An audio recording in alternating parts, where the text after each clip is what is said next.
دشمنان اسلام برای مبارزه با فرهنگ اسلامی با تمام قدرت وارد شدند و تقریبا یک جنگ فرهنگی به طور تمام عیار بین دشمنان اسلام و دشمنان ادیان آسمانی از یک طرف و بین جوامع اسلامی و حتی ادیان آسمانی از یک طرف با تمام قدرت به جنگ فرهنگی رو شروع کردن. حالا غیر این جنگ‌های فیزیکی که اونا هست، ولی به جنگ فرهنگی به تمام عیار رو شروع کردن و به قول خودشون وحدت، یعنی جهانی شدن فرهنگ را دارن دشوار میکنن. بودجه های کلانی برای این جهت تصویب کردن به وسیله ماهواره ها و وسیله ابزار دیگر با تمام قدرت یک جنگ فرهنگی و هدفشون اینه که فرهنگ اسلام را از مسلمان ها بگیرن.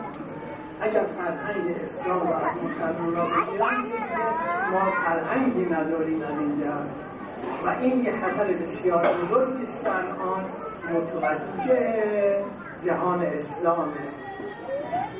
Bapak dan Ibu yang dimuliakan, upaya untuk memerangi Islam dilakukan oleh musuh-musuh Islam dari berbagai segi dan berbagai aspek. Tetapi memang yang lebih mereka tekankan adalah aspek kulturalnya, aspek kebudayaannya. Mereka serang kebudayaan Islam dari berbagai cara dan dengan berbagai nama dan atribut. Sekarang ini kita kenal apa yang disebut dengan globalisasi.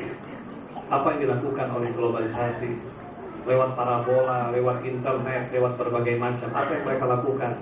Yang mereka lakukan adalah penyebaran kultur-kultur kafir dan barat. Kenapa? Supaya mereka bisa menghilangkan kecintaan umat Islam kepada budaya-budaya Islam itu sendiri. Apabila kaum muslimin ini tiba-tiba tidak concern dan tidak memberikan perhatian yang tinggi kepada kebudayaan Islam dan dengan mudah mengakses kebudayaan global yang bertentangan dengan Islam, maka itu adalah sebuah tanda alamat bagaimana bangsa ini kemudian akan mati kembali. Karena itu kita punya kewajiban bagaimana mengembangkan kebudayaan Islam supaya itu bisa menjadi alternatif dari kebudayaan globalisasi yang sekarang diembus-embuskan oleh musuh.